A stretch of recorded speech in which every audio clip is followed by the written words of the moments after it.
Governments have been splashing cash this year trying to entice Australians to do farm work, usually left to backpackers and people from the Pacific Islands. But it doesn't seem to be doing the trick.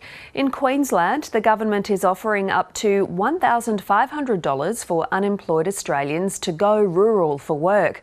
Only one applicant was successful, but the scheme is still being expanded.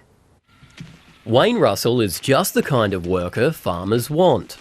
The Qantas pilot from Melbourne has been stood down during the coronavirus pandemic. Now he's swapped machinery. This is allowing me to develop new skills, gain experience. And due to a federal government initiative, he's also received some extra cash to help him relocate. The major expense will be accommodation, which for me will be about $4,500. But getting that cash back took his boss, Lee Fox, a month. We don't have the time to be spending weeks on chasing up. It's only one of several schemes trying to encourage unemployed Australians to take on the work usually done by backpackers and Pacific Islanders who have been locked out of the country due to the pandemic.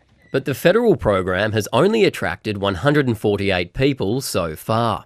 Similar plans in Victoria and Western Australia have worked slightly better, but a Queensland government version has only had one successful applicant. And yet it's being expanded to try to increase the uptake.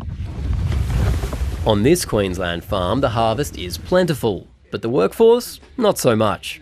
In about 10 days' time, we're going to need an extra 60 to 70 workers. Nathan Baronio has already destroyed produce this year because there just wasn't enough people to pick it.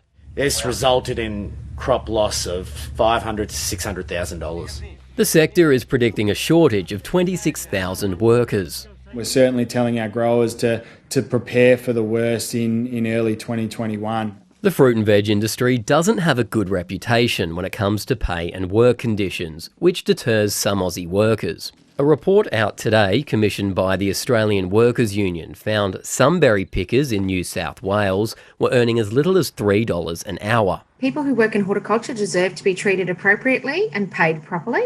And that said, if there are concerns about worker treatment and underpayment, we have the Fair Work Ombudsman. In the meantime, a small amount of Pacific Islander workers have arrived in the country for the harvest. The federal government wants the states to make that process even easier. Marty, McCarthy, ABC News.